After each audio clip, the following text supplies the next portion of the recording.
السلام علیکم ورحمۃ اللہ وبرکاتہ۔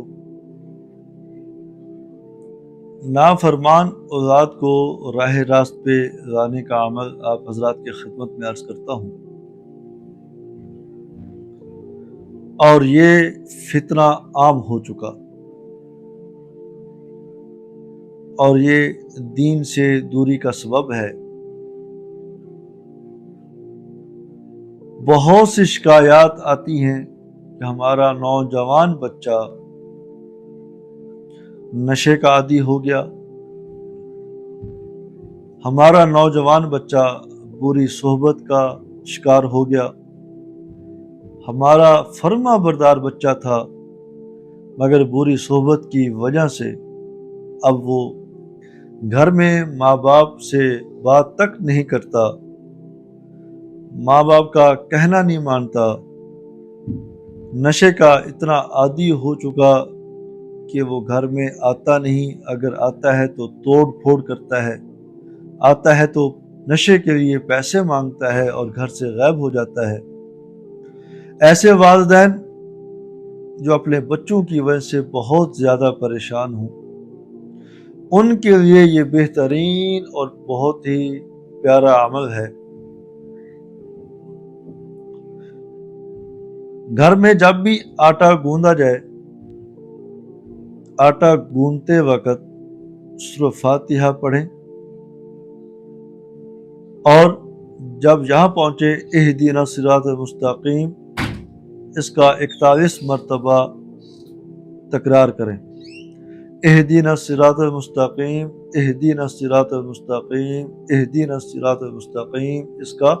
41 مرتبہ تکرار کریں اور سورت پوری کر کے آٹے پہ دم کر دیں۔ اسی طرح سالن پکاتے وقت بھی سورہ فاتحہ پڑھیں اور اس آیت کا 41 مرتبہ تکرار کریں اور سالن پکاتے ہوئے اس پر دم کر دیں۔ اس عمل کی برکت سے 2 فائدے ہوں گے۔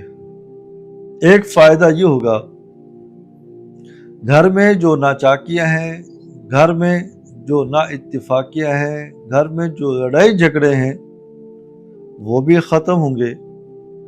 اور جو بچہ آپ کا نافرمان ہے، ماں باپ کا کہنا نہیں مانتا، بہن بھائیوں سے اچھے طریقے سے نہیں رہتا، اس کے لیے انشاءاللہ یہ عمل راہ راست پہ لانے کا ذریعہ بنے گا، اور وہ بگڑا ہوا بچہ راہ راست پہ آ جائے گا، اور گھر کے اندر ایک پرسکون ماحول بن جائے گا۔ اور اگر اس کے ساتھ ساتھ 313 مرتبہ یا لطیفو یا ودودو یا لطیفو یا ودودو یہ پڑھ کے آٹے پہ دم کر دیا جائے اور سالن پر دم کر دیا جائے، اس قدر آپس میں محبت پیدا ہوگی، انس پیدا ہوگا کہ آپ دیکھتے رہ جائیں گے کہ گھر کے اندر ایک بگڑا ہوا ماحول تھا، مزاج ایک دوسرے کے ملتے نہیں تھے، اچانک سے یہ کیا ہو گیا کہ سارے آپس میں محبت کرنے لگ گئے ہیں اور ایک دوسرے کا کہنا ماننا شروع کر دیا، اور ایک پرسکون پرفضا ماحول بن جائے گا۔ دعا ہے کہ اللہ رب العزت ہمارے گھروں میں اتفاق، اتحاد اور محبتیں نصیب فرمائے،